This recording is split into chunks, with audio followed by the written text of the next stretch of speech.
فاتح یروشلم سلطان صلاح الدین ایوبی، ایک ولولہ انگیز داستان۔ آئیے قسط نمبر 33 کی طرف بڑھتے ہیں۔ ان مشکلات میں اس کے لائحہ عمل کو سمجھنا مشکل نہیں۔ وہ بہر صورت فوج کی سلامتی کی خاطر صلاح الدین سے مارکہ آرائی سے گریزاں رہا۔ پھر بھی اس نے ذاتی شجاعت اور دلیری سے مختصر دستوں کے ساتھ کامیابی حاصل کرنے کی آزاد کوشش کی اور اپنی جان کو خطرے میں ڈالنے سے بھی دریغ نہ کیا۔ ایسے مقابلوں میں اس کا حوصلہ بلند ہوتا، اس کی حیرت انگیز جرأت سے دشمن بھی دھنگ رہ جاتے، لیکن جب وہ خیمے میں واپس آتا تو پریشان اور افسردہ ہو جاتا۔ اس کی خود اعتمادی متزلزل ہونے لگتی۔ وہ اپنے صدر مقام سے عمدن دور رہنے کی کوشش کرتا اور اپنے فوجی دستوں کی محافظت سے نکل کر دشمن کی صفوں میں گھس جانے کو ترجیح دیتا۔ ممکن ہے کہ احساس ناکامی کی خفت مٹانے کے لیے وہ میدان جنگ میں جان دینے کا موقع تلاش کرتا ہو۔ اسے ذاتی شجاعت کے کارنامے کے لیے صرف ایک مرتبہ فوج کی ضرورت محسوس ہوئی تھی۔ یہ وہ موقع تھا جب صلاح الدین بذات خود جافا آیا تھا۔ رچرڈ فوراً کمر بستہ ہو گیا اور طفلانہ گرم جوشی سے جنگ میں کود پڑا۔ ملک العدل اور بہاؤالدین بھی کئی مرتبہ اس کی جوشیلی اور جذباتی طبیعت سے حیران رہ جاتے، لیکن صاحب بصیرت صلاح الدین اس کے کردار سے بخوبی واقف تھا۔ اس لیے سلطان نے ذو معنی بات کہی تھی کہ اگر سرزمین مقدس کھونا ہی میرے مقدر میں ہے تو میں کسی اور سے ہارنے کی بجائے ملک الرق سے ہارنا پسند کروں گا۔ سلطان رچرڈ کی شجاعت اور مردانگی کا معترف تھا، اگرچہ اسے عسکری قیادت میں رچرڈ کی نااہلی کا خوب علم تھا۔ یہ قضاء و قدر کا فیصلہ تھا کہ صلاح الدین سرزمین مقدس سے دستکش نہ ہو۔ دنیا مسیحیت کی تمام تر فوجی قوت 2 لاکھ اشخاص کی قربانی دے کر سلطان کو دیار مقدس سے نہ ہلا سکی۔ برسوں کی خوریزی کے بعد وہ سلطان کے مفتوحہ فلسطین کا صرف ایک حقیر سا حصہ فتح کرنے میں کامیاب ہو سکے اور اپنے مقامات مقدسہ میں سے کسی پر بھی قبضہ ان کے مقدر میں نہ ہوا۔ سلطان کامل فتح کا آرزومند تھا، وہ صلح کے حق میں نہ تھا، لیکن بعد میں صلح ہی اسلامی دنیا کی سلامتی کی بہترین ضمانت ثابت ہوئی۔ سلطان کی زندگی کا انجام بھی صلح سے دور نہ تھا۔ معاہدہ صلح پر دستخط ہونے سے پہلے ہی مسیحی زائروں نے یروشلم کی ڈالی۔ مشہور بہادر اینڈریو آف شویگنی اس قافلے کا سالار تھا۔ اس نے اپنا اسلحہ اور ذرہ بختر اتار دیے اور نہتے زیارت کے لیے گئے۔ وہ سینکڑوں کی تعداد میں تھے۔ یہ اقدام نہایت پرخطر اور جرأت مندانہ تھا، کیونکہ ابھی تک مسلمان جن سے چند دن پہلے تک نبرد آزما رہے تھے کوہ وادی میں پڑاؤ ڈالے ہوئے تھے۔ انہیں ابھی تک یہ علم نہ تھا کہ سلطان نے واقعی عیسائیوں کو پورا امن نقل و حرکت کی ضمانت دی ہے یا نہیں۔ اس واقعے کی تفصیل ایمبروز سے سنیے۔ ایمبروز کہتا ہے، جب ہم رملہ کے میدان سے گزر رہے تھے تو عمرا نے باہمی گفتگو کے بعد یہ طے کیا کہ ہم یادگار مسیح کی زیارت کے لیے صلاح الدین کو اپنی آمد کی اطلاع دے دیں اور شاہی انگلستان کے تعارفی خطوط بھی اسے ارسال کر دیں۔ ویسے تو ہمارے ایلچی بہادر اور سمجھدار تھے، لیکن انہوں نے ایسی بے پرواہی برتی کہ ان کی شجاعت بھی بے سود ثابت ہوئی۔ وہ گھوڑوں پر سوار تھے۔ رملہ کا میدان عبور کر کے وہ ملک العدل کی تلاش میں ٹھہر گئے، لیکن سچی بات یہ تھی کہ وہ اس منزل پر پہنچ کر دیر تک سوتے رہے، اور جب بیدار ہوئے تو انہوں نے سر اینڈریو کی سرکردگی میں زائرین کو منظم دستوں کی صورت پہاڑیوں سے گزرتے دیکھا۔ جب انہیں اپنے حکم میں ایلچی بھاگتے نظر آئے تو وہ ٹھٹک کر رہ گئے، اور امیروں نے کہا، باخدا اگر مسلمانوں نے ہمیں دیکھ لیا تو ہم مارے جائیں گے۔ جن قاصدوں کو ہم نے اپنی آمد کی خبر دینے کے لیے بھیجا تھا وہ تو یہ پیچھے چلے آ رہے ہیں۔ اب اگر ہم آگے بڑھے تو یقیناً مسلمان ہم پر حملہ کر دیں گے۔ اب قاصد تیزی سے یروشلم کی طرف بھاگے۔ شہر کے باہر 2000 سے زیادہ مسلمان خیمہ زن تھے۔ کافی دیر کی تگ و دو کے بعد وہ ملک العدل کے حضور پہنچے اور اس سے اپنا مدعا بیان کیا۔ ملک العدل نے انہیں سخت سرزنش کی اور کہا، یہ کیا مجنونانہ حرکت ہے؟ کیا تمہیں اپنی جان عزیز نہیں؟ کیا تم بلا ضمانت راہداری چل رہے ہو؟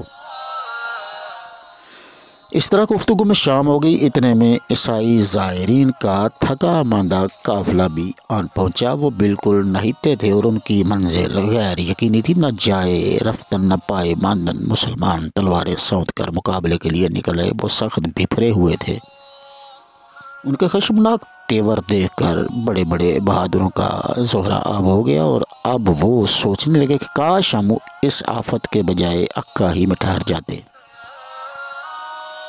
انہوں نے پریشانی اور خوف کے عالم میں ایک دیوار سے ٹیک لگا کر چوں توں رات کاٹی۔ اگلی صبح کو چند مسلمان سردار صلاح الدین کی خدمت میں حاضر ہوئے اور اس سے درخواست کی کہ ہمیں ان زائرین سے اپنے مقتولین کا انتقام لینے کی اجازت دی جائے، لیکن صلاح الدین نے سختی سے ان کی عرضداشت کو ٹھکرا دیا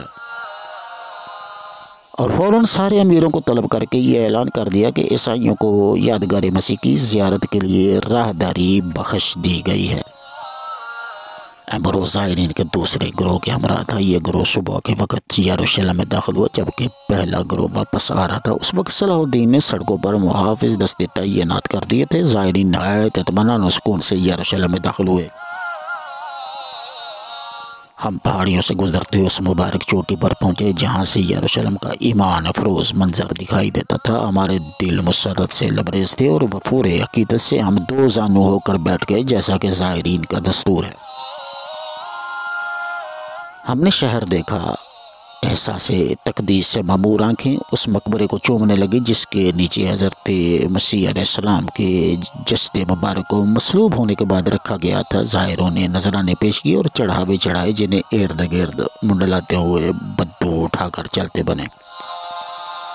چنانچہ ہم نے نذرانے کے بجائے بہتر سمجھا کہ شاہی اور یورپی اسیروں کو چاندی کے سکے دے دیے جائیں۔ جب ہم نظر کی رقمیں انہیں دیتے تو وہ دعا کرتے، خدا تمہیں جزائے خیر دے۔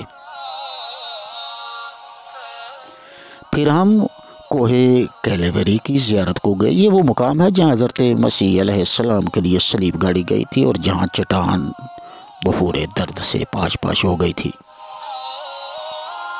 ہم نے اس مقدس مقام کو بوسے دیے۔ پھر ہم نے کلیسائے صہیون کی زیارت کی جو بالکل برباد تھا، اور اس کے بعد ہم اس میز کو دیکھنے گئے جہاں ہمارے آقا و مولا نے آخری بار کھانا کھایا تھا۔ ہم نے اس میز کو بوسے دیے۔ ہم وہاں سے جلدی جلدی نکلے کیونکہ مسلمان اکا دکا عیسائیوں کو دبوچ کر غاروں میں لے جاتے۔ پھر ہم اس غار کی زیارت کے لیے گئے جہاں ہمارے آقا و مولا کو صلیب سے اتارنے کے بعد سپرد خاک کیا گیا تھا۔ درد محبت سے سرشار ہو کر ہم نے اس جگہ کی بلائیں لیں اور اپنی بیچارگی کے احساس سے گرم گرم آنسو بہائے، کیونکہ اس مقدس مقام پر ان خبیثوں نے استبل بنا رکھے تھے جن کے وجود سے سرزمین مقدس ناپاک تھی اور جو زائرین کو مارتے اور دھمکاتے تھے۔ اس کے بعد ہم یروشلم سے روانہ ہو کر عکا واپس چلے آئے۔ ہنگامی فتح میں بھی صلاح الدین ویسا ہی فراخ دل اور بردبار رہا جیسا کہ وہ ابتدائے جنگ سے پہلے تھا۔ جب رچرڈ نے سلطان کو لکھا، چونکہ فرانسیسی فریق معاہدہ نہیں اس لیے انہیں یروشلم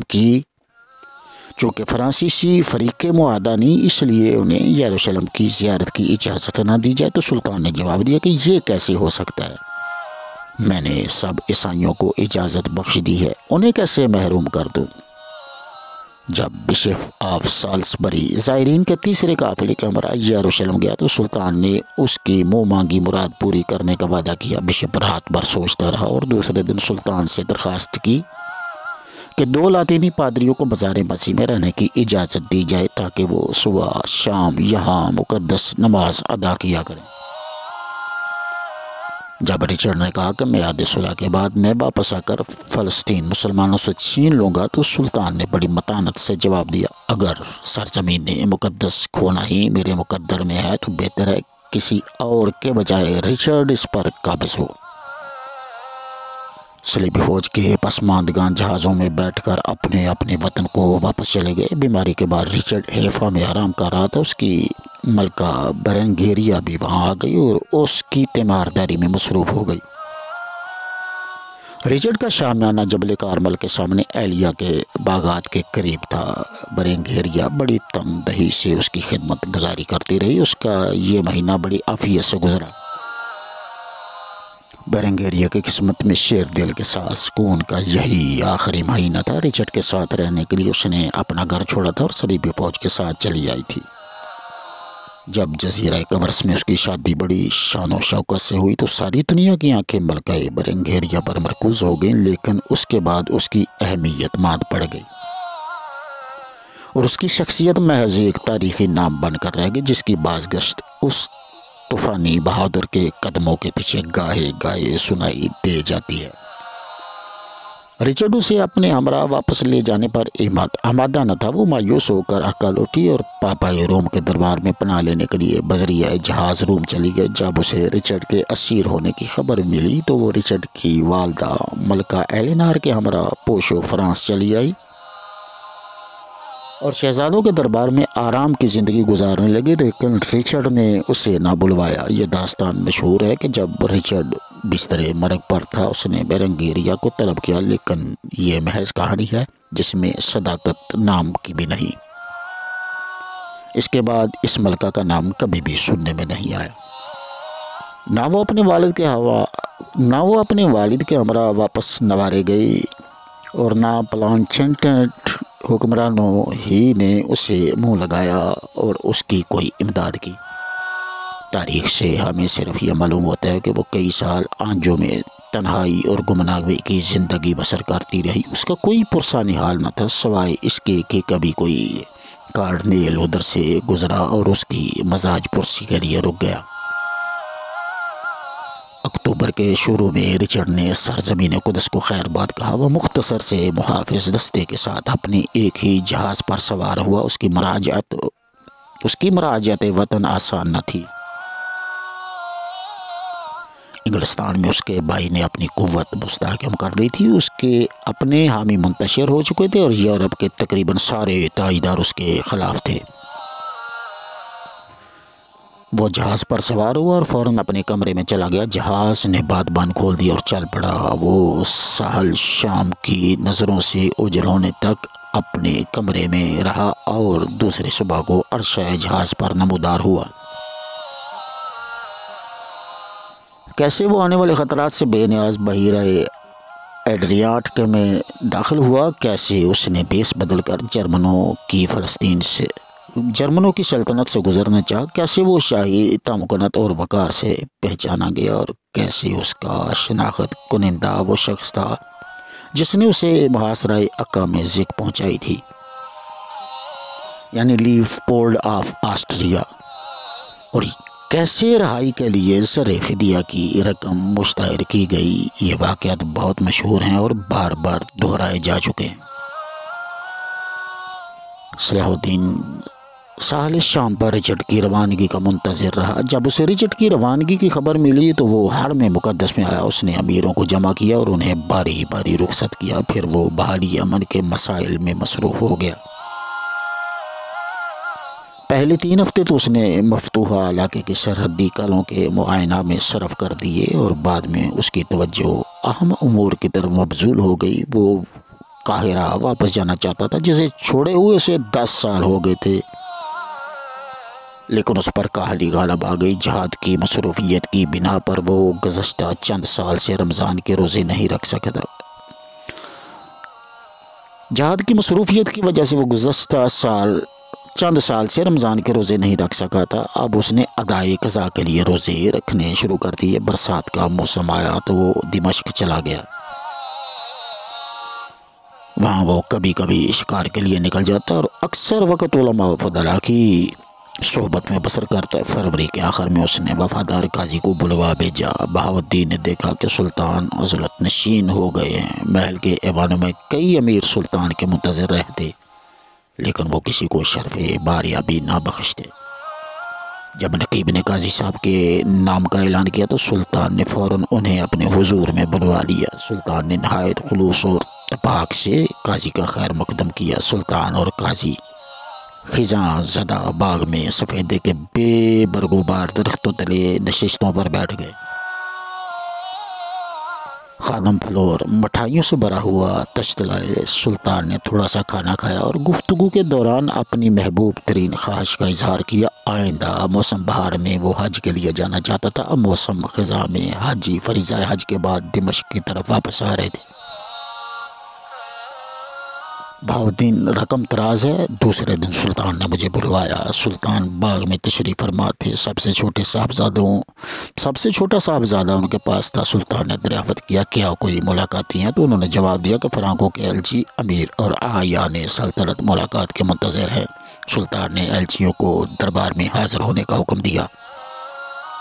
اس وقت ننھا شہزادہ ابوبکر، جو سلطان کا بہت چہیتا تھا، جس سے وہ اکثر کھیلا کرتے تھے، موجود تھا۔ فرانکو کی منڈی ہوئی داڑیاں اور عجیب لباس دیکھ کر ننھا شہزادہ رونے لگا۔ سلطان نے معذرت چاہی اور ان کی عرضداشت سنے بغیر ہی انہیں رخصت کر دیا۔ آخری دنوں میں سلطان نے رسمی تقریبات بالکل کم کر دی تھی۔ وہ کہتے تھے مجھے ادھر ادھر گھومنے پھرنے سے تکلیف ہوتی ہے۔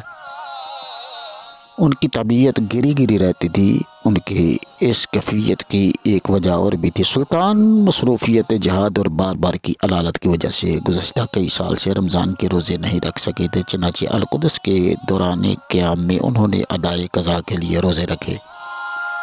اس سے ان کی صحت بگڑ گئی۔ طبیب خاص نے انہیں اپنی جسمانی قوت سے بڑھ کر مجاہدہ نفس کرنے سے باز رہنے کی تاکید کی، لیکن سلطان نے طبیب کے مشورے سے اتفاق نہ کیا اور فرمایا معلوم نہیں کہ آئندہ کیا ہو۔